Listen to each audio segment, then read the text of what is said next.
우리가 현재 챕터 1에서는 계속 이제 그 n by n이라고 하는 스퀘어 매트릭스에 대해서 얘기를 하고 있어요. 그래서 n by n이라는 스퀘어 매트릭스가 있는데 인버스라는 건 어떻게 되냐면 왼쪽에다가 곱하든 오른쪽에다가 곱하든 이렇게 행렬을 곱해서 그 곱한 결과가 어떤 아이덴티티라고 하는 단위 행렬이 나올 때 우리가 이 조건을 만족하는 행렬 A 인버스를 역행렬이다 이렇게 우리가 이제 표시해 줍니다. 그래서 기본적으로 역행렬을 얘기할 때는 왼쪽에다 곱하거나 오른쪽에다 곱하거나 이 교환 법칙이 성립하는 게 이제 중요한 하나의 전제 조건이다.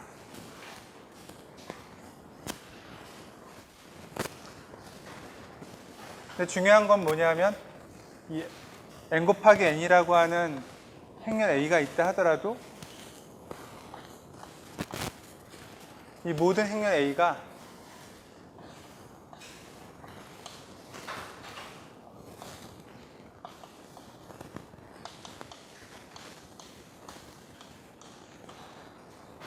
인버스라고 하는 행렬을 항상 갖고 있는 건 아니다.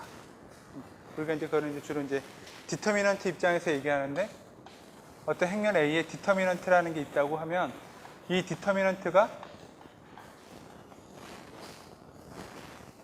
0이 되지 않을 때만 행렬 A에 대해서 인버스가 존재하는 거고 이제 우리가 그럼 이제 또 역으로 이렇게 생각할 수 있죠. 디터미넌트가 0이 아닌데 그럼 디터미넌트는 어떻게 구하느냐?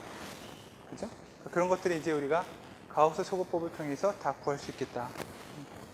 어쨌든 우리가 이제 인버스를 정의했으니까 역행렬에 대해서 몇 가지 기본적인 사항을 조금 정리를 해봅시다. 첫 번째는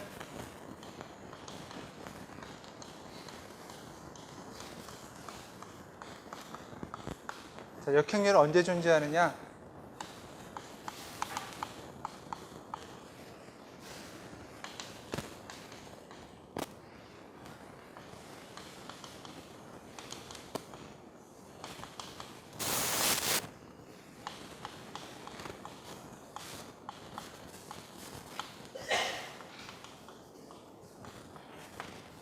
자, 이제 n by n이라고 하는 행렬 A가 있는데 그 행렬에 역행렬이 존재하기 위해서는 어떠한 조건이 필요하냐?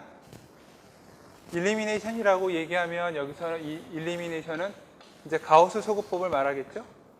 우리가 가우스 소거법의 과정을 거쳐서 행렬 A를 뭔가 이제 변형을 시킬 텐데 변형된 행렬의 그 가우스 소거법에 대한 결과가 어떻게 되느냐?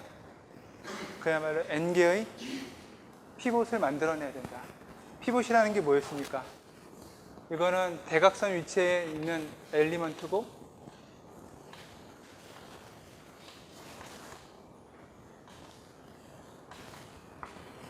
행렬에서 대각선 부분에 있는 원소이고 그 다음에 중요한 것은 0이 되어서는 안 된다라고 했었죠. 그죠?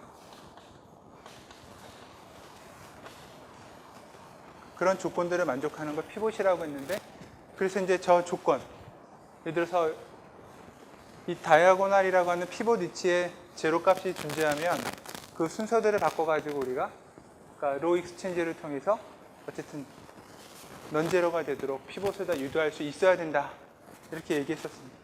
이 두 가지 조건을 만족해야 이제 피봇인데 n개의 피봇을 만들어낸다는 얘기는 뭐냐 하면 결국 가우스 소거법을 통해서 우리가 이제 가우스 엘리미네이션 하면 어떻게 되느냐? 여기에 우리가 그 가우스 소거법 자체가 이런 엘리먼트리 매트릭스라고 하는 것들을 계속 곱해나가는 과정이라고 했습니다. 그죠? 그러니까 뭐 첫 번째 행에다가 얼마를 곱해서 두 번째 행을 빼주고 더해주고 그런 연산들이 다 이렇게 하나하나의 행렬로 다 표시가 될 수 있다라고 했었는데 이런 것들의 조합이 이제 우리가 행렬 로어 트라이앵귤러 매트릭스의 모양으로 나오기 때문에 전체를 L이라고 했었고 그 L의 사실은 이제 인버스예요. 그래서 가우스 소거법을 하게 되면 이렇게 이제 A가 U라는 어퍼 트라이앵귤러 매트릭스로 변환된다. 근데 그 왼쪽에 이런 것들이 계속 곱해진 거니까 이 L의 인버스를 양쪽에 곱해줌으로 해서 A가 L 곱하기 U라는 두 개의 트라이앵귤러 매트릭스의 곱으로 이렇게 표현된다라고 했었죠. 그죠? 이게 이제 우리가 지난 시간에 배웠던 내용. 그러면 요 어퍼 트라이앵귤러 매트릭스의 대각선 부분이 무엇이냐? 전부 다 피봇이죠, 그죠? n개의 넌제로 값에 해당하는 다이아고널 텀을 갖는 행렬이 바로 U입니다. L은 다이아고널 텀들의 값들이 다 얼마입니까? 전부 1이죠, 그죠? 그러니까 넌제로에 해당하는 피봇들이 U에 존재할 거고, 그때만 우리가 어떻게 되냐? 가우스 소구법이 끝까지 다 컴플리트하게 완성된다. 이렇게 얘기를 했었는데, 그 한마디로 가우스 소구법이 완성될 때 비로소 인버스가 존재한다. 그렇게 얘기가 돼요. 그러면 이제 앞에서 잠시 언급했던 디터미넌트 입장에서 생각해보면 어떻게 되느냐? 우리가 챕터 4에서 다시 한번 다루겠지만 A라는 행렬의 디터미넌트가 0이 아닐 때만 인버스 행렬이 존재한다고 그랬죠? 근데 또 마찬가지로 인버스라고 하는 역행렬은 언제 존재하느냐? 완벽하게 가우시안 일리미네이션 과정이 끝나야 돼요. n개의 피봇이 다 발생해야 되는. 그러니까 n개의 피봇 중에 하나라도 0이 되면 가우스 소구법이 완벽하게 끝나는 게 아니죠, 그죠? 그러니까 디터미넌트는 결국 어떻게 되느냐? 이게 0이 아니어야 되고, 모든 피봇들, 그러니까 넌제로에 해당하는 다이아고널 엘리먼트가 있어야 되고, 아마도 디터미넌트 A는 이 피봇이라고 하는 다이아고널 텀하고 관련이 있을 거다. 그렇게 됩니다. 그래서 결론은 어떻게 되는지 우리가 4장의 내용을 미리 얘기하면 행렬 A의 디터미넌트는 뭐가 되느냐? 저 다이아고널 텀에 있는 피봇들, 가우스 소구법을 해서 어퍼 트라이앵귤러 매트릭스의 대각선 부분에 나오는 이 다이아고널 피봇들의 곱한 형태, 그게 바로 디터미넌트. 그래서 아무것도 0이 되어서는 안 돼야 0이 되지 않겠죠, 그죠? 이게 바로 행렬 A의 디터미넌트다. 그래서 실제로 디터미넌트는 여러분들이 뭐 이렇게 2 곱하기 2 행렬처럼 공식을 가지고 구할 수도 있지만, 실제로는 저와 같이 어떤 가우스 소구법의 과정을 거쳐서 구하는 게 좀 더 일반적이다. 그래서 2 곱하기 2가 아니라 3 곱하기 3부터는 가우스 소구법을 통해서 디터미넌트 구하고, 우리가 이제 앞으로 설명하게 되는 역행렬도 구해주고, 그러니까 모든 것들을 다 가우스 소구법을 통해서 우리가 할 수 있다. 자, 그래서 이제 디터미넌트 얘기도 했지만 인버스가 존재하는 얘기를 다시 했고,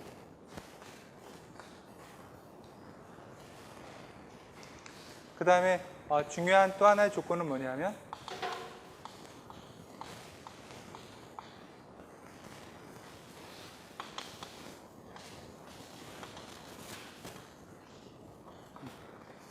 이 인버스라고 하는 매트릭스가 존재한다. 그러면 그 녀석은 행렬 A에 대해서 딱 하나만 존재한다. 유니크하다라는 겁니다. 두 개 이상 존재할 수 없다. 뭐 이런 거는 우리가 이제 증명할 수 있습니다. 예를 들어서 뭐 증명하라고 그러면 어쨌든 유니크하다라고 했으니까 유니크하지 않다. 그러니까 두 개 이상이 될 수도 있다. 그렇게 이제 가정하는 거예요.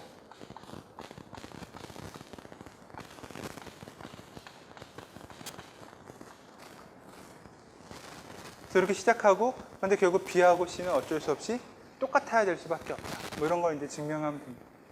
예를 들어서 이렇게 B하고 C를 A의 인버스라고 생각하고 행렬 B, A, C를 이렇게 순서대로 곱해봅시다.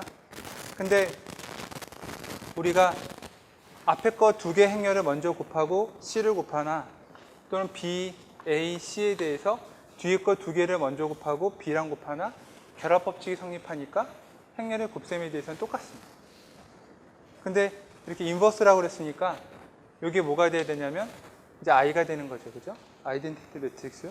그래서 왼쪽에서는 C만 남고, 이쪽에서도 똑같이 이게 아이덴티티 매트릭스니까 오른쪽에서는 B만 남고, 어쨌든 이 두 개가 이렇게 같아져야 되죠, 그죠? 그래서 두 개의 인버스 매트릭스를 정의했지만 결국은 이렇게 간단하게 C하고 B라는 두 개의 인버스는 같을 수밖에 없다. 뭐 이런 식으로 증명을 해서 우리가 인버스 매트릭스는 행렬 A에 대해서 유니크하다. 이렇게 설명할 수 있겠다.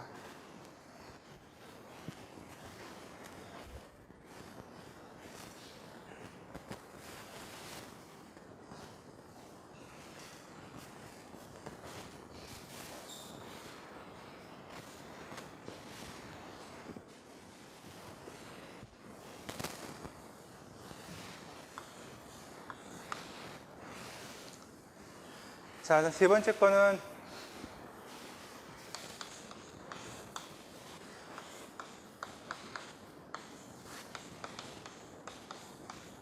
연립방정식과 관련된 문제인데, 자, 여기서 역행렬이 존재한다? 그러면 이제 우리가 AX는 B라고 하는 이런 연립방정식, 시스템 이퀘이션을 우리가 이제 풀었었죠, 그죠? 그때 어떻게 풀었느냐? 가우스 소거법을 통해서 나름대로 풀긴 했는데, 행렬 A에 역행렬이 존재한다는 얘기는 이제 이 전체 식의 왼쪽 부분에다가 이렇게 A의 인버스를 곱하면 여기 아이덴티티 매트릭스가 되니까 X라는 값 자체가 A 인버스의 B로 딱 이제 구해집니다. 그죠? 뭐 아주 간단한 얘기죠. 근데 이제 이런 거를 우리가 이제 잘 생각해 봐야 되는 게, 자, 어떤 X, A의 인버스는 유니크하다라고 했죠? 그 다음에 연립방정식에서 B도 이미 주어져 있는 하나의 벡터예요. 그러니까 A의 인버스라는 행렬에다가 벡터 B를 곱하면 X라는 벡터는 이 연립방정식을 만족하는 해는 X는 A 인버스 B니까 딱 하나만 나옵니다. 그죠? 너무 당연해 보이긴 하는데, 이게 어떤 의미를 갖느냐?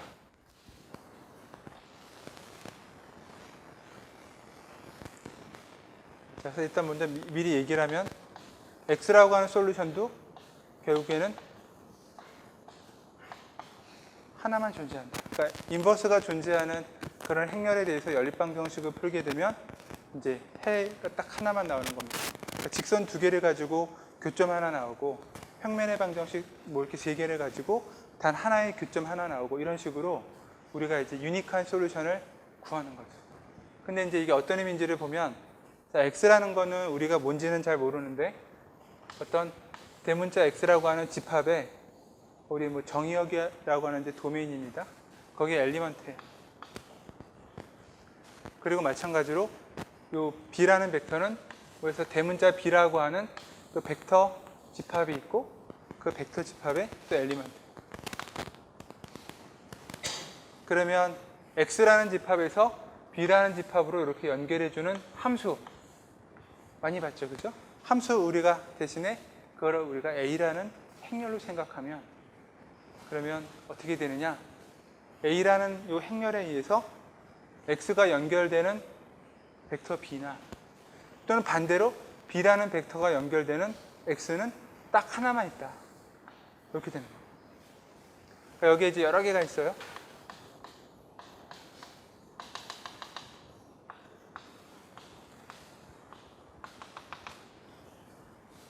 그러면 X1이 B1, B2 두 개가 되거나, 또는 B1이 X1이나 X2에 대응하거나, 이런 식으로는 안 되고 딱 이렇게 하나씩만 1대1 대응 관계를 유지하는 그런 형태가 되는 게 바로 행렬 A가 역행렬이 존재할 때다. 그러면 이제 이런 걸 좀 더 우리가 고차원적으로 이제 생각하면, 좀 더 이제 무슨 제어공학이나 이 시스템이나 이런 쪽 얘기를 하게 되면 어떻게 되느냐? 어떤 잘 모르는 그 시스템이 뭔지는 모르지만 뭔가 아무튼 역할을, 동작을 하는 겁니다. 근데 그 시스템이라고 하는 녀석을 이렇게 행렬 A로 표현해 보자. 단 조건은 이제 A라는 저 시스템이 뭔가 이제 선형 방정식에 해당하는 그 리니어리티를 만족하는 그런 경우죠. 그럴 때 이제 우리가 그 시스템에 해당하는 여러 가지 요소들을 적절하게 행렬로 표시할 수 있습니다. 근데 그럼 선형이라고 할 때 어떻게 되느냐? 이 시스템에 들어가는 입력 신호, 이거 우리가 X라고 하자. 근데 X는 벡터니까 또 거기에 여러 가지 또 그 성분들이 있겠죠. 이 성분들은 이제 우리가 입력으로 넣어주는 개별적으로 또 하나하나의 어떤 값들이 될 수도 있고, 아니면 이것들을 쭉 연결해 보면 어떤 하나의 함수 모양이 될 수도 있고, 여러 가지 이제 의미가 있어요. 어쨌든 입력 신호를 우리가 마치 X라고 하는 벡터라고 생각하면 이 하나하나의 값들이 들어가서 A의 연립방정식처럼 뭔가 시스템에 연결이 돼서 최종적으로 나오는 게 B라는 거죠. 자, 그럴 때 우리가 이제 어떻게 생각하면 되느냐? 자, 시스템에 해당하는 A라는 행렬을 우리가 알고 있다. 근데 이 녀석이 역행렬을 갖고 있어요. 그러면 X하고 B 사이에는 딱 유니크한 관계를 갖고 있다라고 했었죠. 그죠? 1대1 대응 관계. 그러니까 그 얘기는 이제 뭐냐면 우리가 A를 알고 있는데 B를 알고 있는 거죠. A도 알고 있고 뭔가 데이터를 받아보니까 B라는 녀석도 알고 있고, 근데 원래 처음에 신호 X가 뭔지를 몰라요. 그러면 이렇게 구하는 거죠. 그죠? X는 A 인버스 B를 구하는데 그 X라고 하는 처음 신호가 어떻게 됩니까? 딱 하나입니다. 그러니까 그 얘기는 우리가 시스템 알고 있고 인풋 시그널이 뭔지는 모르는데 아웃풋 시그널을 확인해 보니까 뭔지는 알겠고, 그러면 인풋 시그널을 어떻게 합니까? 딱 하나 존재하는 거를 구할 수 있는 거죠. 인풋 시그널이라는 건 결국 뭐냐 하면 이제 우리한테는 보면 오리지널, 우리가 원래 알았어야 되는 오리지널 시그널입니다. 예를 들어서 이런 단말기에 이렇게 이제 신호가 들어오고 그걸 우리가 이제 보거나 듣거나 하겠죠. 그죠? 근데 들어온 신호가 딱 하나로 1대1로 매핑이 돼야 우리가 본 게 아, 이거구나 하고 처음 보낸 신호를 확인할 수 있는 거지, 본 신호 하나에 대해서 실제 입력할 수 있는 신호가 여러 가지면 뭔지 어떻게 합니까? 그죠? 1대1 대응 관계가 안 되면 알 수가 없어요. 그러면 이제 우리가 머리가 복잡해지죠. 만약에 B1에 대응되는 신호가 여러 개다. 그러면 B1 알고 A를 알아도 X1일지 X2일지 X3일지 알 수가 없어요. 그죠? 그럴 때 이제 우리가 또다시 여러 가지 이제 제한 조건이라든가 추가 정보를 활용해서 좀 더 가까운 답이 무엇인지를 이제 유추할 수밖에 없는 거예요. 그런 게 이제 우리가 뭐 에스티메이션이다 이렇게 얘기하는 이제 그런 또 하나 이론입니다. 근데 그런 걸 할 필요 없이 우리의 선형 시스템은 이 A라는 행렬의 이 시스템을 정의해주는 행렬이 인버스가 존재하기만 하면, 한마디로 역함수가 존재하는 거랑 똑같죠?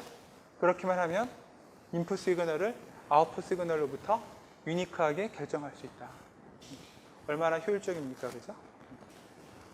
그런 게 이제 바로 우리가 설계하는 많은 시스템들의 특징인 거고, 저 1대1 대응 관계가 이제 이런 시스템에서 존재하게 되면 우리가 훨씬 정보를 처리하거나 받아들일 때 신뢰도가 높아지는 거죠. 실제로는 이제 그렇지 않다. 그러니까 하나를 받더라도, 요걸 받더라도 여러 가지 이렇게 매핑 관계가 있기 때문에 우리가 이제 이런 것들 중에 가장 적절한 것도 찾는 여러 가지 방법들을 또 강구해야 됩니다. 어쨌든 우리 입장에서는 지금 현재는 인버스가 존재한다? 그러면 리니어 시스템인 경우는 1대1 대응 관계가 되니까 입력 신호와 출력 신호를 우리가 1대1 대응 관계를 통해서 마음대로 유추할 수 있다. 마음대로가 아니라 아주 정확하게.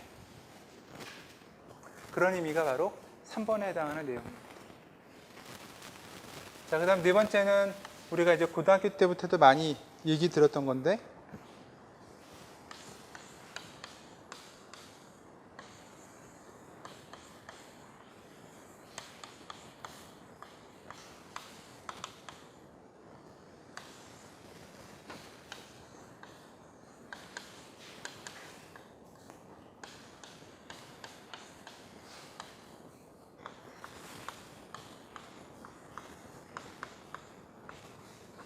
자, 예를 들어서 AX는 0이라고 하는 이런 이제 연립방 정식이 있습니다. 이 벡터 B에 해당하는 부분이 0이죠. 그죠? 그래서 AX는 0이라는 이런 방정식이 있는데, 문제는 X가 0이 되면 당연히 이 조건을 만족하니까 X가 0인 경우는 항상 솔루션입니다. 근데 우리가 이런 경우는 이제 어떡하냐? 입력 시그널이 아무것도 주어지지 않는 거랑 똑같은 거예요. 그죠? 그러니까 사실 입력에 해당하는 값들이 모두 0인 것, 방정식을 만족하긴 하는데 우리한테 의미가 없습니다. 그래서 이런 것들은 이제 우리가 뭐 불필요하고 아무것도 아니니까 뭐 이런 식의 뭐 말을 씁니다. 트리비얼 솔루션. 그러니까 우리가 원하는 솔루션은 아니라는 거죠. 그죠? 그래서 넌 트리비얼 솔루션이 존재한다는 얘기예요. X가 넌제로 벡터이고 근데 이 조건을 만족한다. 그러려면 어떻게 되느냐? A의 인버스가 존재해버리면 이렇게 0이라는 벡터로 유니크하게 결정이 돼버릴 테니까 곤란하죠, 그죠? 그러니까 넌제로 벡터가 존재하는 상황에서 인버스가 존재해서는 되느냐 안 되느냐? 안 되겠다. 그래서 만약에 이런 식으로 가정하게 되면 어떻게 되느냐?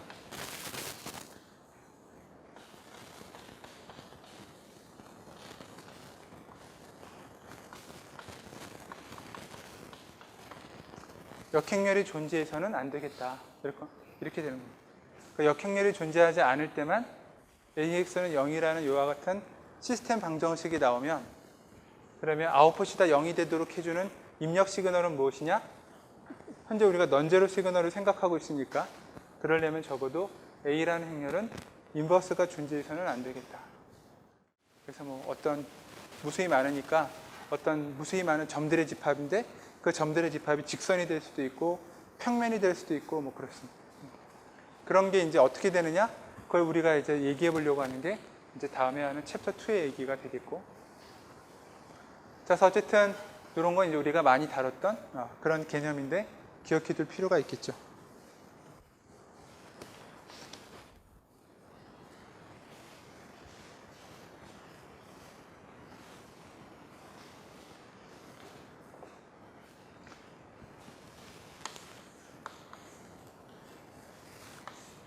그 다음에 다섯 번째는 2 곱하기 2 행렬인 경우에 역행렬은 다음과 같이 아주 간단하게 정의된다.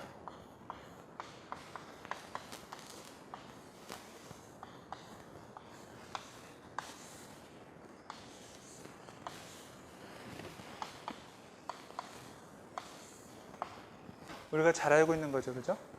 근데 역행렬을 단번에 구할 수 있는 공식은 이게 답니다. 3 곱하기 3부터는 우리가 이제 다음에 배우게 되는 가우스 조단 방법을 통해서 가우스 엘리미네이션 과정을 거쳐서 우리가 하게 된다. 참고로 이 부분이 이제 디터미넌트죠, 그죠?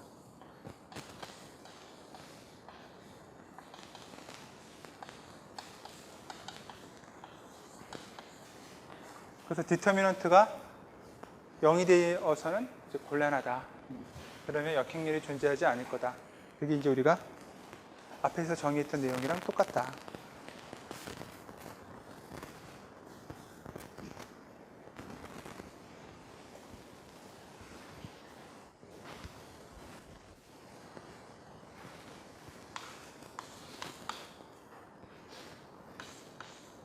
그 다음에 여섯 번째는 대각선으로만 이루어진 우리가 다이어고널 매트릭스라는 게 있습니다. 그러니까 요거는 이렇게 대각선에 해당하는 것들만 뭐 D1, 그 다음에 D2, 그래서 DN이라고 그러고 나머지 성분들은 전부 다 0이에요. 그러니까 대각선에 있는 것들만. 근데 저때도 대각선에 있는 값들이 전부 다 0이 되어서는 곤란하다.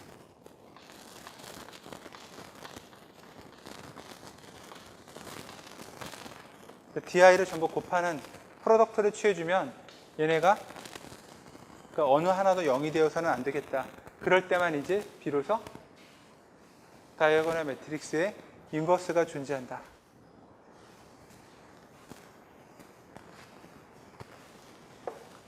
이런 대각선 행렬 가우스 소거법 해보면 그냥 할 것도 없이 이 값들이 그대로 다 어퍼 트라이앵귤러 매트릭스처럼 그대로 나옵니다. 그죠?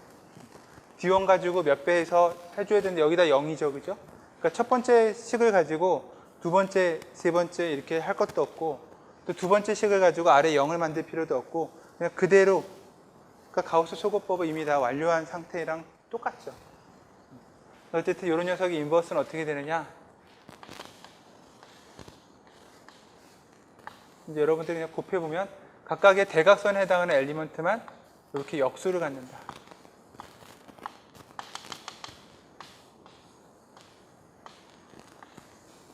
그리고 나머지는 똑같이다.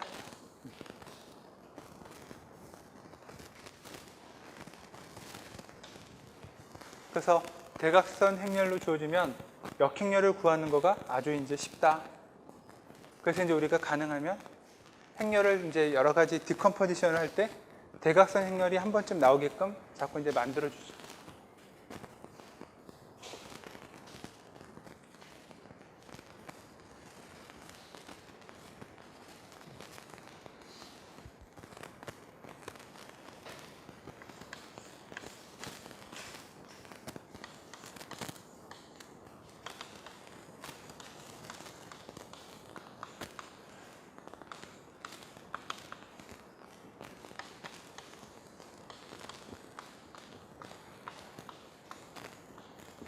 자, 그럼 끝으로 역행렬이라고 하는 것들은 여러 개가 곱해지면 그 순서가 이렇게 역으로 리버스가 돼서 온다.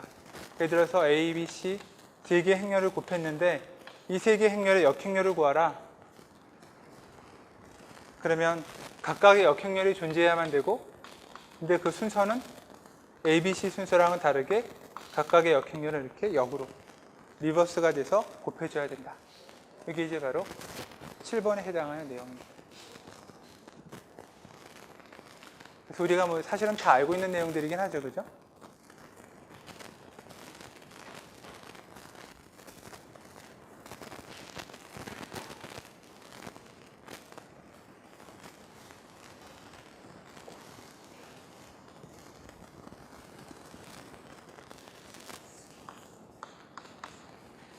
자, 그러면 이제 우리가 A 인버스라고 하는 행렬을 2 곱하기 2가 아니라 뭐 3 곱하기 3, 4 곱하기 4, 아무튼 이그젠플은 3 곱하기 3이지만 그걸 통해서 이제 우리가 n 곱하기 n으로 마음대로 확장할 수 있는 방법을 한번 이제 봅시다.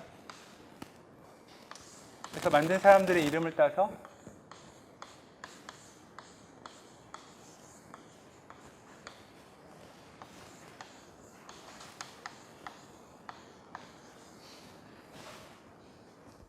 가우스 조단 방법 이렇게 얘기를 합니다.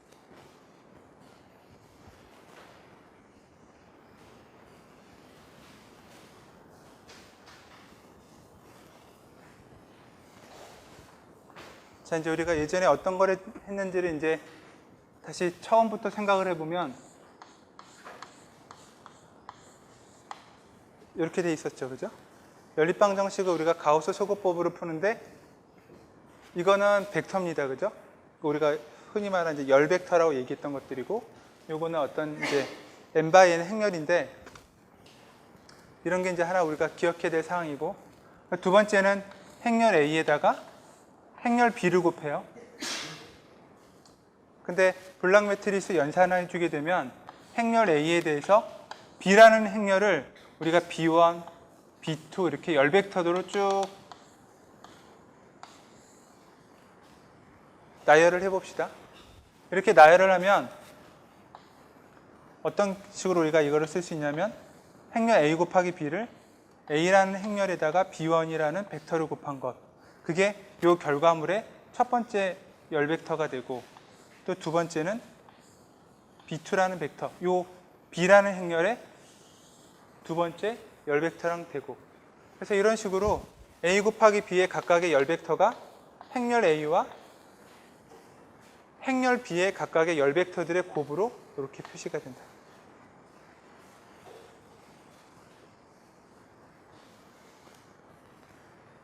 기억납니까? 자, 그러면 이제 이런 블락 매트릭스에 대한 연산 개념을 우리가 이제 어떻게 적용하느냐? 행렬 A하고 여기에 A의 인버스를 곱해서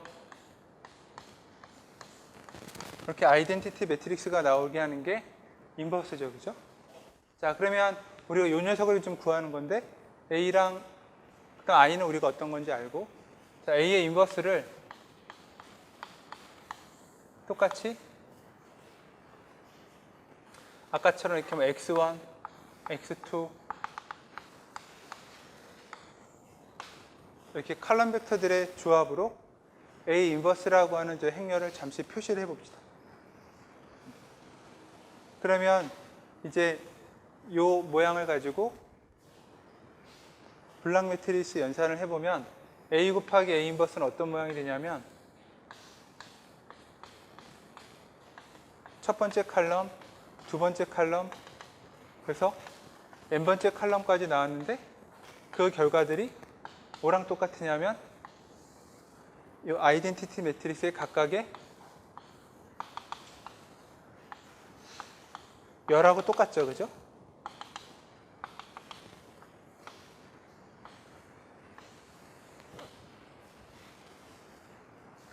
그러니까 한마디로 말해서 A 곱하기 X1이라는 녀석은 요거예요. 1, 0, 0, 0. 또 예를 들어서 A 곱하기 X2는 0, 1, 0, 0 이렇게 쭉 해서 n개까지.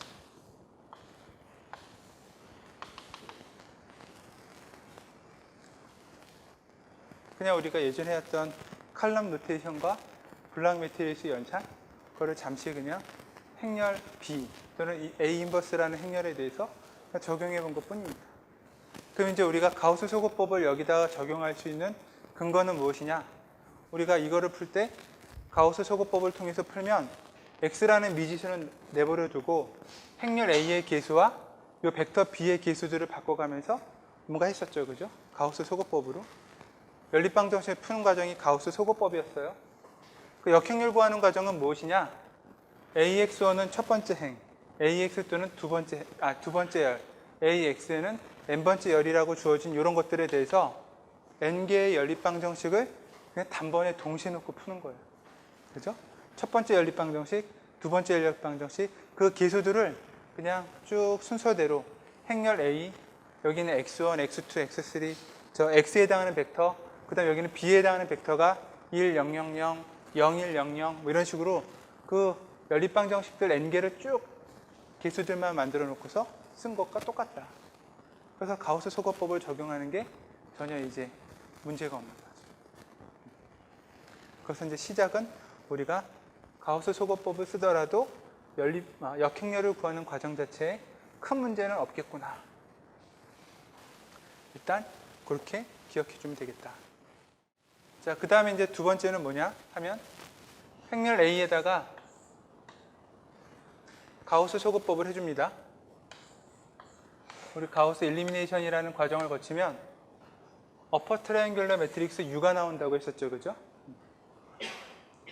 근데 가우스 소거법이라는 과정은 어떤 거였냐면 행렬 A에다가 엘리멘터리 매트릭스라고 했던 것, 그러니까 첫 번째 행과 두 번째 행을 가지고 연산할 때의 어떤 그 과정, 얼마를 곱하고, 예를 들어서 E2원이라는 행렬은 어떤 거냐면 L2원이라고 하는 이 위치에 1번식에다가 L2원이라는 값을 곱하고 뺐을 때 두 번째 행의 X에 해당하는 계수가 0이 되도록 만들어주는 그런 요소죠. 그러니까 가우스 소거법에 해당하는 연산을 이렇게 행렬을 곱하는 식으로 우리가 표시할 수 있었어요. 그 과정들이 여기 이렇게 들어가요.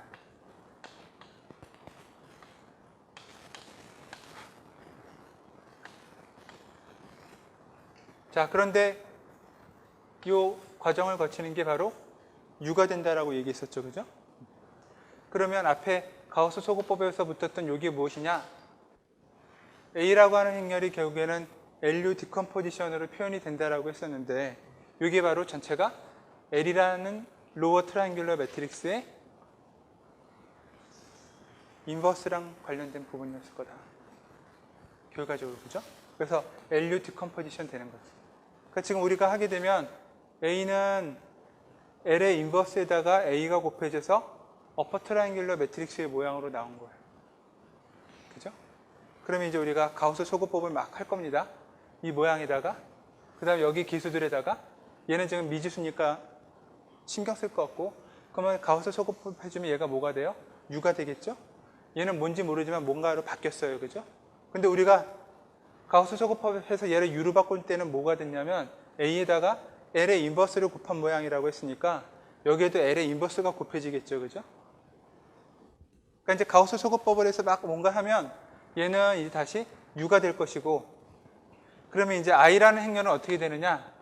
A 곱하기 A 인버스 이 I는 뭐가 될 것이냐? 바로 L의 인버스에 I가 곱해진 모양이니까 이게 될 거예요. 과정이. 가우스 소거법 하는 과정이. 그러면 이제 우리가 마지막에 여기 지금 A의 인버스가 여전히 남아있는 거고 미지수로서 U, A의 인버스, 그 다음에 L의 인버스 I, 요 과정이 이렇게 되는 거죠. 그죠? 그러니까 다시 얘기하면 요거는 그대로 유지가 되고 여기는 지금 가우스 소거법을 하게 되면 이제 U가 될 것이고 이 녀석은 L의 인버스에다가 I를 곱한 모양이니까 그냥 이렇게 L이 될 것이고 그게 이제 가우스 소거법의 첫 번째 과정이고 그 다음에 이제 뭘 합니까? A의 인버스를 구하기 위해서는 마지막에 다시 U의 인버스를 이렇게 양쪽에다가 곱해주면 되죠. 그죠? 그 U의 인버스를 구하는 과정도 가우스 소구법이랑 똑같을 거다. 그래서 그 과정만 우리가 추가하면 이렇게 여기가 역행렬을 U의 인버스랑 L의 인버스의 모양으로 만들게. 그러니까 우리가 L이라고 하는 로어 트라이앵귤러 매트릭스도 가우스 소거법에 해당하는 그 연산 과정을 행렬로 표시해서 나타낸 거죠. 그죠? 그러니까 마찬가지로 U라는 행렬도 우리가 뭔가 U의 인버스로 만들 수 있는 그런 어떤 연산이 똑같이 가우스 소거법이랑 똑같은데 그 과정 자체가 마치 이렇게 U의 인버스를 곱하는 모양처럼 될 거예요. 그래서 그거를 우리가 이제 한번 이그젠플을 가지고 한번 해보자.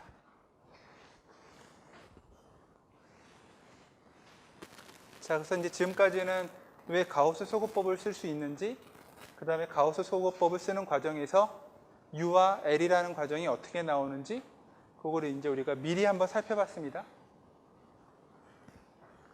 이렇게 추상적으로 설명하는 것보단 이런 얘기들보다 그냥 직접 이그젠플을 푸는 게 훨씬 더 이제 도움이 될 겁니다.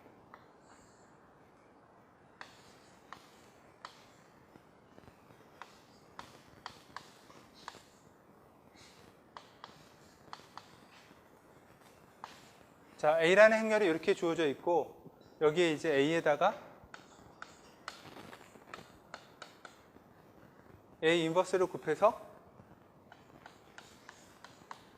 아이덴티티가 나오는 건데 어차피 이 녀석은 뭐 B1, X1, X2, X3 그런 미지수 벡터니까 우리가 쓸 거 없고 아이덴티티에 해당하는 이 칼럼 벡터들을 이렇게 순서대로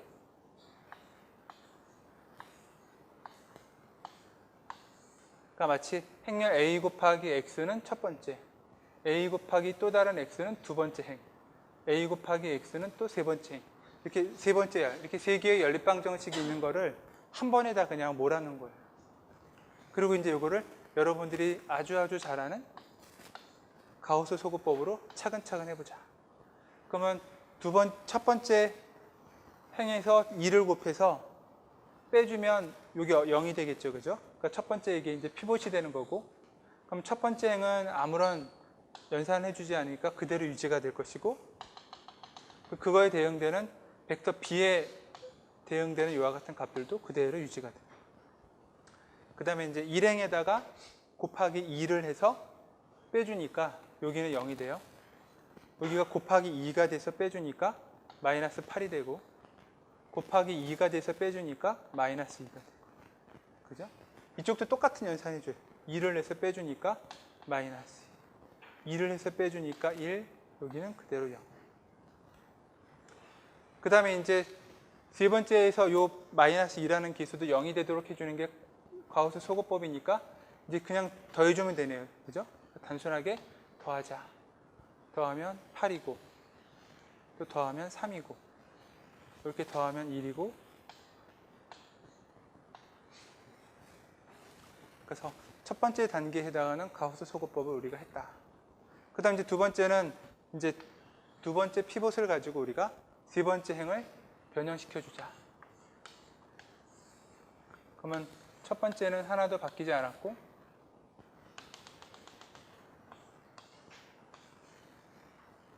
두 번째도 여기서 이제 바뀔 필요가 없겠네요.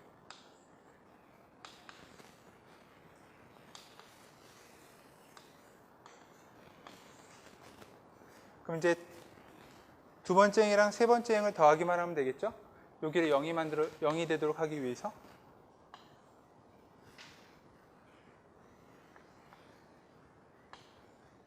이렇게. 그러니까 이제 이렇게 두 개씩 더해서 여기다 순서대로 채워주면 되겠다. 그래서 이제 가우스 소거법을 통해서 우리가 행렬 A를 어퍼 트라이앵귤러 매트릭스로 만들었습니다. 여기까지는 익숙하죠, 그죠? 그래서 지금 이제 어떤 모양이었느냐? 여기까지 한 걸 잠시 보면 A에다가 A 인버스라는 미지수 벡터에다가 아이덴티티라고 하는 요 벡터들을 해서 가우스 소거법을 했더니, 즉 여기 앞에 L의 인버스라는 값을 곱해서 요까지 만든 거고, 요 결과물이 뭐였냐면 U였다. 이렇게. 여기 지금 계속 A 인버스는 미지수로 이렇게 남아있는 거죠. 그러니까 이제 양쪽 왼쪽 U에다가 양변에 U의 인버스를 우리가 곱하는 것 같은 그런 가우스 소구법을 다시 한번 해주자.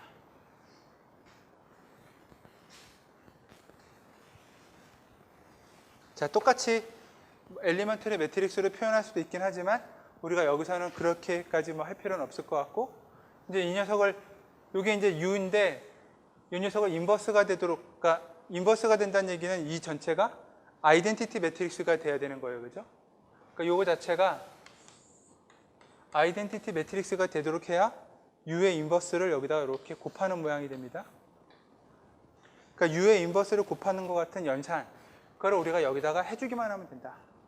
그러면 이게 아이덴티티 매트릭스가 되도록 변형시켜 줄 때 이 녀석들도 똑같이 변형시켜 주면 되니까, 자, 아이덴티티는 001이고 010이고 그다음 100이죠. 그죠?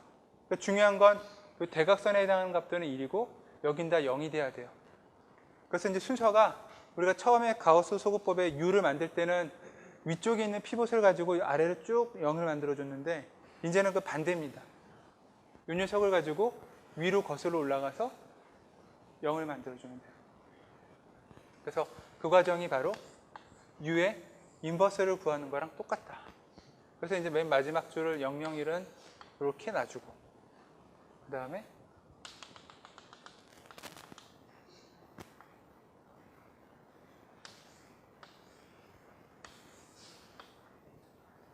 그러면 이제 여기다가 2배를 곱해서 2를 곱해서 더하면 되겠죠. 그죠? 그러면 0은 전혀 건드려지지 않을 거고 피봇에 해당하는 위치도 전혀 건드려지지 않고 순수하게 이것만 0이 될 거다. 그 다음 이쪽은 2를 곱해서 더하니까 마이너스 4. 2를 곱해서 더하니까 3, 여기는 2. 그래서 빼주니까 여기는 2가 되고 마이너스 1이 되고 마이너스.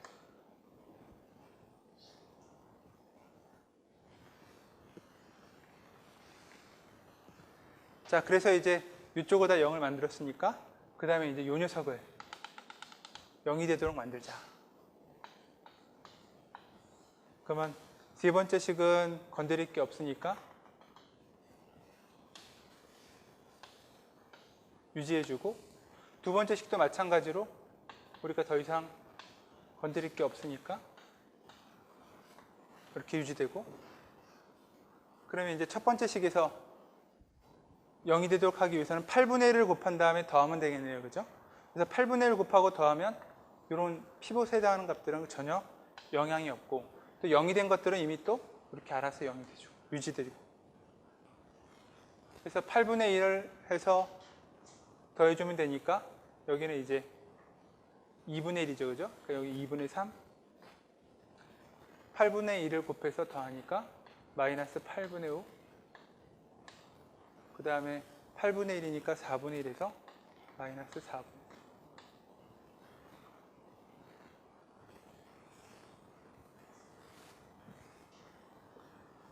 그 다음에 이제 마지막으로 우리가 해야 되는 건 뭐냐? 각각의 피봇을 1이 되도록만 만들어주는데, 우리가 로우 오퍼레이션이라고 해서 같은 행위에 해당하는 것들끼리 다 해주니까 이제 마지막은 피봇들이 위치가 1이 되도록 하기 위해서 여기는 2로 나눠주고, 그러면 여기는 4분의 3 마이너스 16분의 5, 그 다음에 마이너스 8분의 3, 그 다음에 여기는 마이너스 8분의 1로 나눠줘야 되겠네.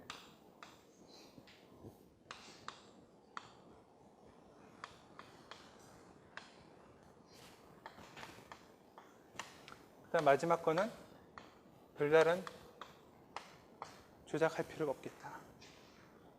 그래서 이제 A라는 행렬이 U라는 형태로 만들어지고, 또 뭔가 가우스 소구법 비슷하게 다시 해가지고 아이덴티티 매트릭스가 되도록 했더니 오른쪽에 나오는 이 행렬, 그러니까 아이덴티티 매트릭스가 이렇게 바뀌었죠. 그죠? 바로 이 녀석이 바로 무엇이냐? A의 인버스가 될 것이다. 왜냐하면 여기는 아이덴티티니까 아이덴티티에다가 지금 이제 A의 인버스는 계속 생략했는데 이렇게 된 상황이죠. 그죠? 구해진 게 이겁니다. 그래서 A의 인버스를 구하는 모양이다.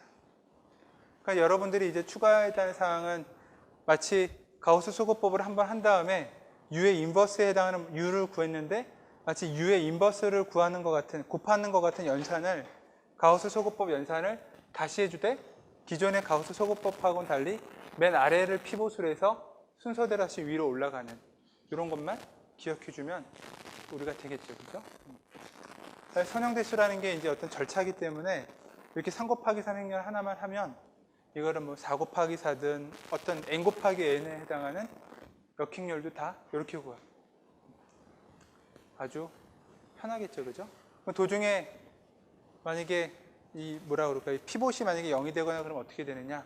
그것이 익스체인지에 의해서 피보팅이 돼서 바뀌면 다행인데, 그러니까 완전하게 컴플리션이 되면 다행인데, 그렇지 않으면 이제 역행렬이 존재하지 않는 거죠.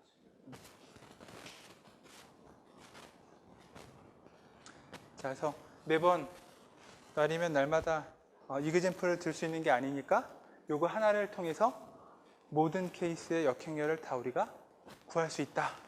이렇게 합시다.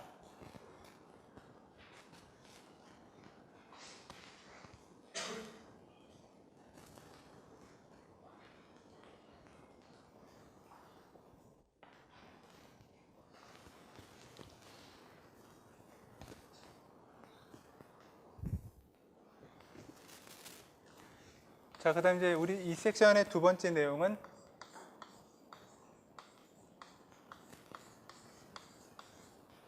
이렇게 전치라는 말을 쓰는데 전치 행렬에 대해서 간단하게 봅시다. 그러니까 전치 행렬은 뭐냐면 행렬 A가 있고 우리가 이렇게 T를 하게 되면 이제 행렬 A의 트랜스포즈라고 그러는데 이때는 어떻게 되느냐? 원래 행렬 A의 i번째 행과 j번째 열, 그죠? i번째 로우와 j번째 칼럼의 엘리먼트가 이렇게 돼 있다.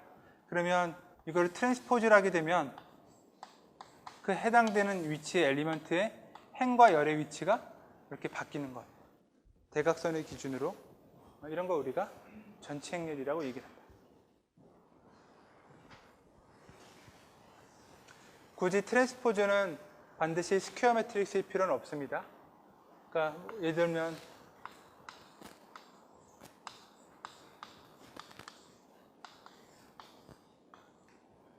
뭐 이렇게 돼 있다. 그러면 이 행렬을 우리가 이렇게 트랜스포즈를 해주면 대각선 부분은 1하고 5하고 9는 행과 열의 위치가 똑같으니까 바꿔도 변함이 없죠, 그죠? 근데 이제 그 대각선에 해당하는 행렬들의 기준으로 얘네들끼리 이렇게 이제 바뀌어요. 그래서 여기는 2였던 것이 1로 오고 여기는 4. 여기 3으로 가고 그 다음에 3의 위치에 해당하는 게 7. 그 다음 6하고 8이 또 바뀌죠, 그죠? 그래서 딱 트랜스포즈를 하게 되면 한마디로 칼럼이었던 게 로우 벡터로 가고 기존의 로우 벡터의 모양이었던 것이 칼럼 벡터로 가는 식으로 행과 열이 완전히 뒤바뀝니다. 그죠? 그러니까 처음에는 147이 첫 번째 칼럼이었는데 트랜스포즈를 하게 되면 걔가 첫 번째 열로 행으로 가고 로우로 가고 258이라는 두 번째 칼럼은 258이라고 하는 두 번째 이렇게 로우 벡터로 가죠. 그죠? 그래서 행과 열의 형태가 뒤바뀌는 것. 이게 이제 바로 트랜스포즈라고 하는 형태다.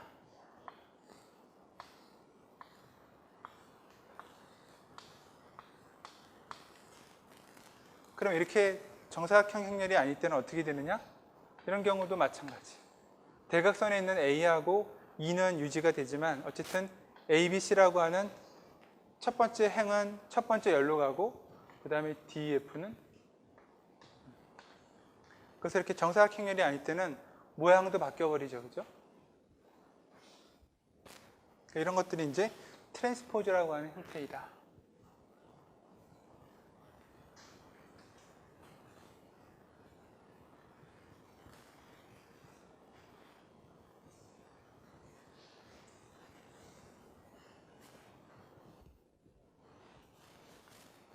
자, 그럼 이제 인버스랑 마찬가지로 몇 가지 이제 특징이 있는데 두 개의 행렬을 더해서 트랜스포즈를 하면 어떻게 되느냐? 이거는 행과 열을 바꿔서 더하는 거기 때문에 각각을 트랜스포즈를 한 다음에 더하는 거하고도 전혀 다를 바가 없다. 근데 이거를 인버스랑 생각하면 어떻게 되냐면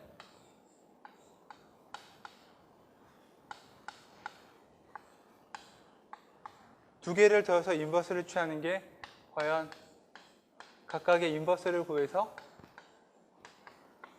이렇게 되느냐. 이건 아닌 것 같죠, 그죠? 그래서 우리가 뭐 매번 아주 제너럴하게 증명하기는 쉽지 않으니까 한두 가지 이그젬플을 통해서 뭐 일반화를 해도 뭐 이렇게 큰 문제는 없을 거다. 그럼 곱하기인 경우는 어떻게 되느냐? 이것도 여러분들이 뭐 한 2 곱하기 2 행렬을 가지고 한번 해보면 인버스처럼 이렇게 리버스 오더로 트랜스포즈도 곱해진다. 그러니까 마치 역행렬처럼 A 곱하기 B에 곱하기 전체 인버스가 개별적인 녀석들의 인버스에 곱이 돼 순서가 바뀐 것처럼 트랜스포즈도 마찬가지.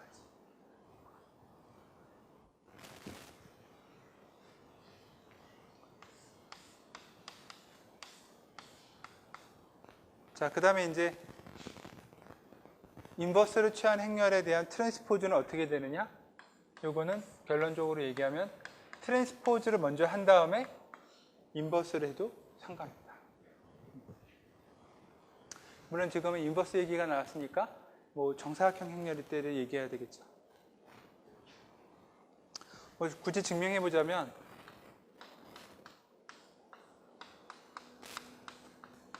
이렇게 됩니다. 그죠? 근데 이거 전체에다가 우리가 트랜스포즈를 해봅시다.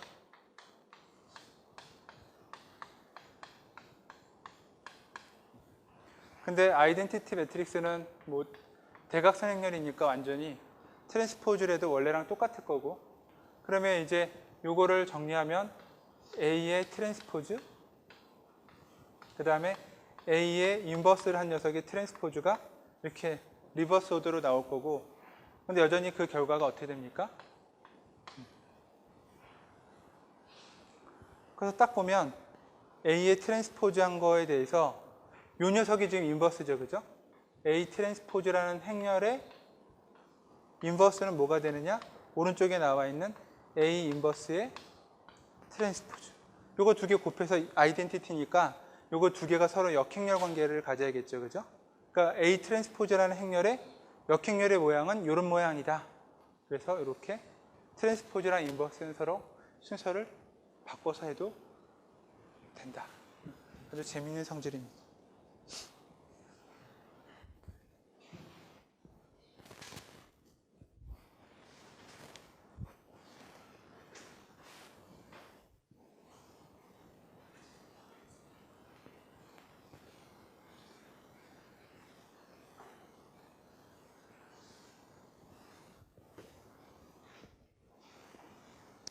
자, 그다음 이제 트랜스포즈랑 관련돼서 특별한 형태의 행렬을 하나를 봅시다.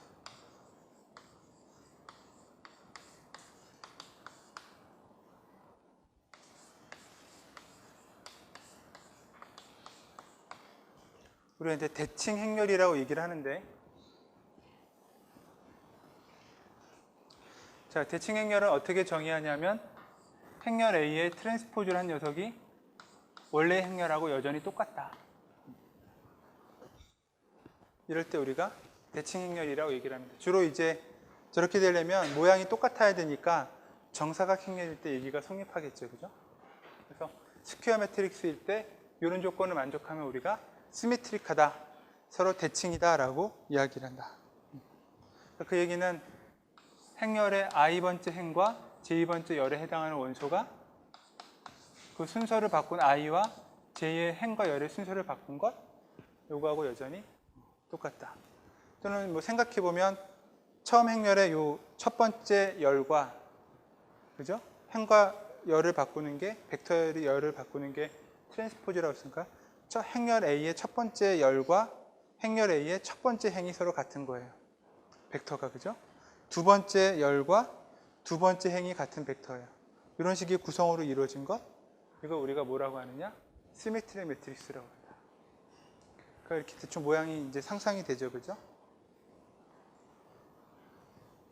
근데 이 시메트릭 매트릭스는 뭐 이제 여러 가지 문제들이 있긴 하지만, 그러니까 뭐 우리가 이렇게 시험이든 연습 문제든 풀 수 있는 여러 가지 조건들이 있는데 특히 이제 우리가 5장에서 챕터 5에서 아주 중요하다.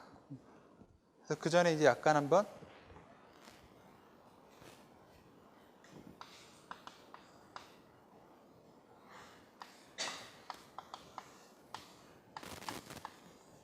자, 행렬 A라는 녀석이 시메트릭이고 그 다음에 역행렬을 갖고 있다. 그럼 이제 뭐 이렇게 인버터블이라고 얘기를 합니다. 역행렬도 존재하고 그 다음에 시메트릭하다. 그러면 이제 어떻게 되느냐?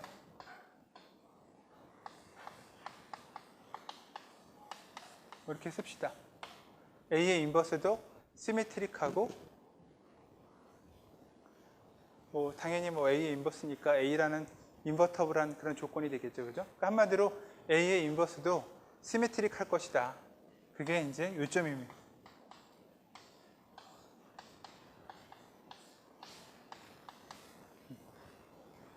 시메트릭 매트리스 때만 성립하는 이제 그런 내용입니다.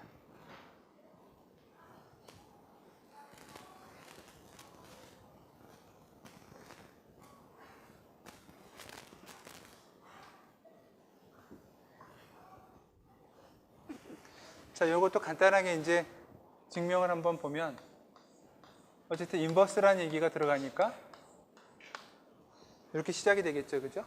그래서 여기에다가 우리가 시메트릭이니까 트랜스포즈를 다 한번 취해보자.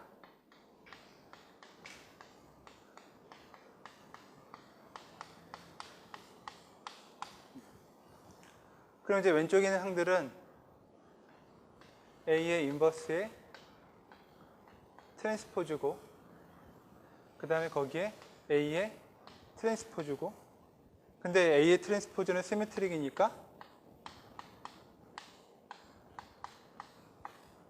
그냥 이렇게 되겠죠. 그죠? 그 결과가 그러면 행렬 A에 요거 곱해져서 아이덴티티니까 스퀘어 매트릭스라면 이 녀석도 A의 인버스가 돼야 되겠죠. 그죠?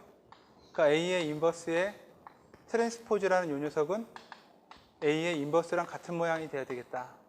근데 A 인버스랑 인버스의 트랜스포즈가 같으니까 A의 인버스도 시메트릭이다. 이렇게 간단하게 우리가 보여줬습니다. 그러니까 행렬 A가 대칭이면 그 역행렬도 대칭이에요. 그러니까 그 얘기는 뭐냐면 역행렬을 구할 때 이렇게 어퍼 트라이앵귤러든 로어 트라이앵귤러든 반만 구하면 나머지 반은 더 이상 구할 필요가 없습니다. 그러니까 U를 구하면 끝나요. 똑같으니까. 뭐 그런 식으로 만들어지는 게 바로 이런 행렬이다.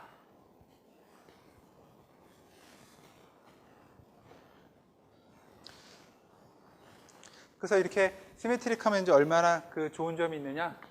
행렬 A가 있는데 우리가 이거를 LU 디컴포지션을 해서 로어 트라이앵귤러랑 어퍼 트라이앵귤러 매트릭스로도 만들 수 있다고 했었죠. 그죠? 근데 그러면서도 또 어떻게 썼냐면 이 어퍼 트라이앵귤러 매트릭스에 있는 피봇만을 가지고 다이아고널 매트릭스를 만들어서 이렇게 이제 구성할 수도 있어요. 이제 이때는 U라는 녀석의 이 대각에 해당하는 위치의 엘리먼트들은 전부 다 1인 거죠. 이렇게 만드는데 얘가 만약에 트랜스포즈가 같은 시메트릭이다. 그러면 이제 어떻게 되냐면 L 곱하기 D, U 이 녀석은 U의 트랜스포즈랑 D의 트랜스포즈랑 L의 트랜스포즈. 근데 다이아고널은 트랜스포즈 하나만은 똑같으니까 이렇게 돼요. 그 모양새가 요거랑 같으면 좋겠고 요거랑 같으면 좋겠죠. 그죠? 그러니까 서로 트랜스포즈라면 로어 트라이앵귤러 매트릭스랑 어퍼 트라이앵귤러 매트릭스가 시메트릭인 행렬 A에 대해서는 그냥 나옵니다. 그러니까 둘 중에 하나만 알면 그냥 트랜스포즈 하면 되는 거예요. 따로 구할 것도 없이. 그래서 가우스 소거법을 할 때 훨씬 더 편하다. 뭐 저런 특별한 행렬이 그럼 흔하냐? 문제는 또 아주 흔하다라는 거죠. 우리가 여러 가지 문제들을 풀 때 생각보다 저 시메트릭한 매트릭스라고 하는 녀석은 대단히 흔하게 나온다. 근데 문제는 행렬 A 자체로 흔한 게 아니라 우리가 보통 여러 가지 이제 전기전자 컴퓨터 공학적인 문제를 풀 때 행렬 자체를 그대로 푸는 게 아니라 그 행렬의 독특한 형태를 가지고 풀어요. 벡터나 우리가 보통 이제 코릴레이션 매트릭스라고 얘기합니다.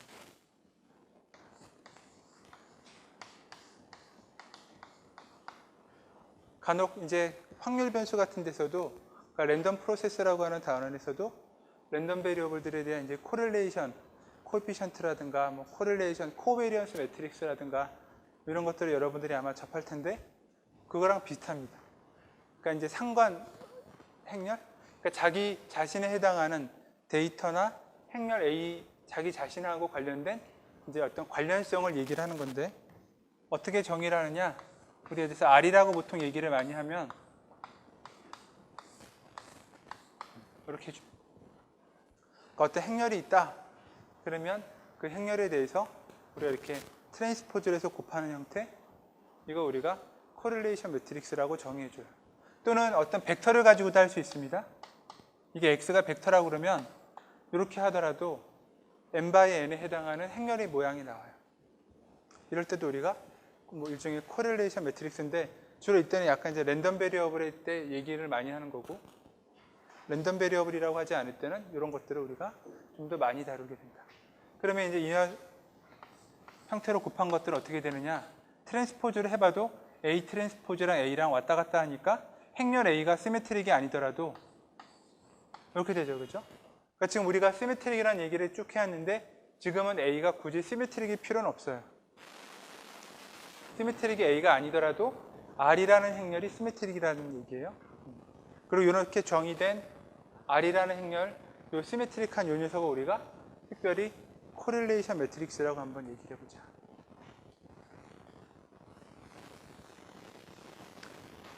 그럼 이제 우리가 지금 단원에서 배울 건 아니지만 얘가 왜 중요하냐? 마치 A라는 녀석이 어떤 데이터, 우리가 시스템이라고도 얘기했지만 어떤 데이터라고 그러면 이거는 어떤 거냐면 지금 트랜스포즈니까 첫 번째 열에 해당하는 것들이 이렇게 행으로 가죠. 두 번째 열은 또 두 번째 행으로 가고 이게 바로 A 트랜스포즈예요. 그 다음에 행렬 A는 처음에 칼럼 벡터죠, 그죠? 그러니까 행렬이지만 이 행렬은 어떤 칼럼 벡터들, 그러니까 벡터라고 하는 데이터들의 그냥 하나의 조합이다. 우리가 자꾸 이렇게 행렬을 생각하면 A와 A 트랜스포즈를 이렇게 볼 수 있어요. 그럼 이걸 여러분들이 곱해봅시다. 어떻게 됩니까? 첫 번째, 원래, 그러니까 이제 열의 형태가 데이터 벡터 구조인데 첫 번째 열에 해당하는 벡터가 여기서 행으로 갔죠, 그죠? 그러니까 그 첫 번째 데이터에 해당하는 열에 해당하는 벡터끼리 곱한 거. 첫 번째랑 두 번째, 첫 번째랑 n번째, 두 번째랑 첫 번째, 두 번째랑 두 번째 이런 식으로 각 칼럼 벡터들로 이루어진 것들끼리 다 벡터들끼리 곱하는 거예요. 그러니까 벡터를 곱한다는 게 지금 내적이죠, 그죠? 이너 프로덕트를 하는 겁니다. 그래서 A 트랜스포즈 A를 하게 되면서 얻어지는 그 결과물은 무엇이냐? 굳이 얘기하자면 각각을 X1, X2 이렇게 하면 각 벡터들끼리의 내적이에요. X1하고 여기는 X2.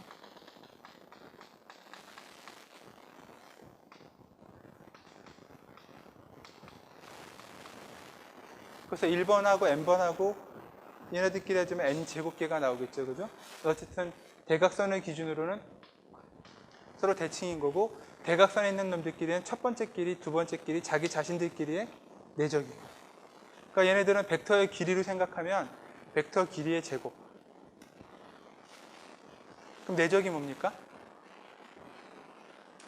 도형적인 의미에서 벡터가 있는데 지금 x1, x2라는 건 행렬의 열벡터, 벡터예요. 그죠? 내적이라는 게 무엇이냐? 굳이 우리가 이것을 x1, 이거 x2라고 그러면 어떤 의미냐면 x2를 x1에 내적한다는 얘기는 요 길이를 구하는 거랑 똑같아요.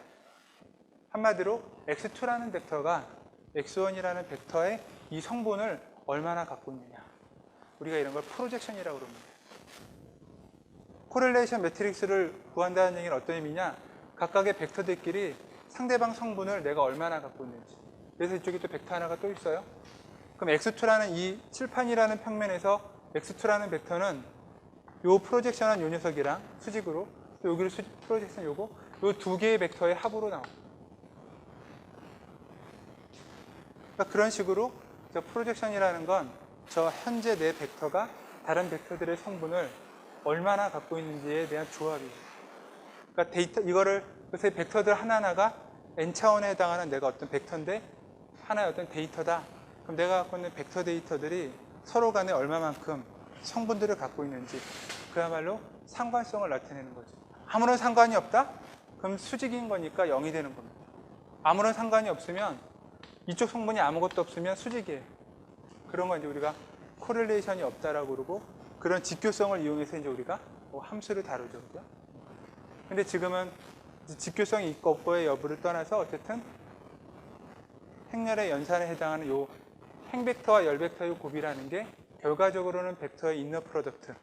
그거를 기하학적으로 의미하면 특정한 벡터 방향의 프로젝션. 그래서 특정한 벡터 방향을 이 벡터가 얼마만큼 갖고 있느냐 그 성분을 그걸 나타내주는 중요한 요소이다. 그런 게 바로 이제 코릴레이션 매트릭스입니다.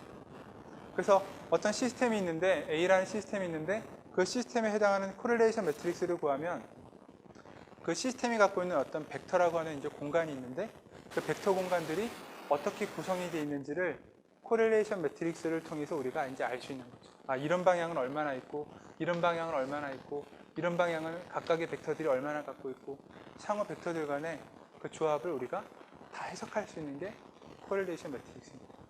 그럼 저걸 좀 더 확장하면 어떻게 되느냐? 우리가 이제 나중에 아이겐밸류나 아이겐벡터라고 하는 값들을 구하는데 아이겐밸류나 아이겐벡터 같은 특히 이제 아이겐밸류는 일종의 뭐 파워나 에너지에 해당하는 물리적인 디멘전을 갖고 있습니다. 그래서 이렇게 곱해버리면 일종의 이제 여기서부터 얻어지는 어떤 아이겐밸류라고 하는 고유값은 일종의 이제 어떤 에너지 같은 디멘전을 가져요. 근데 그 에너지라는 게 어떻게 됩니까? 에너지라는 물리적인 값은 실제로 0 이상이어야 되죠. 그죠? 마이너스 값을 갖는 에너지는 없습니다. 그죠?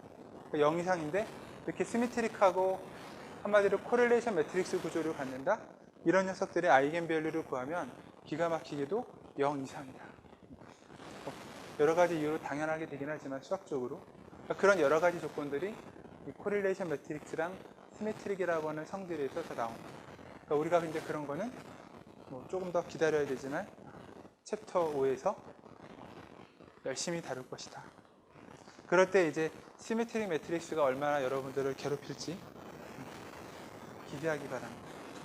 자, 우리 오늘은 여기까지 합시다.